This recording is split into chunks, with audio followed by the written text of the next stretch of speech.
nós tornamos o sexo um problema? Por que qualquer coisa que tocamos se transforma em um problema? Por que o sexo se torna um problema? Por que nos submetemos a viver com problemas? Por que não pomos um fim neles? Por que não morremos para os nossos problemas ao invés de carregá-lo dia após dia, ano após ano?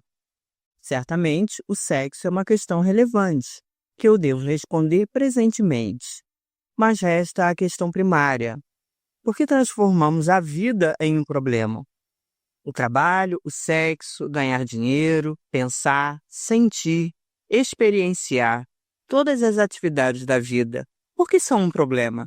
Será essencialmente porque sempre pensamos de um ponto de vista particular, determinado? Estamos pensando sempre do centro para fora, mas a parte periférica é o centro da maioria de nós, e por isso qualquer coisa que tocamos é superficial. Mas a vida não é superficial, ela demanda viver completamente.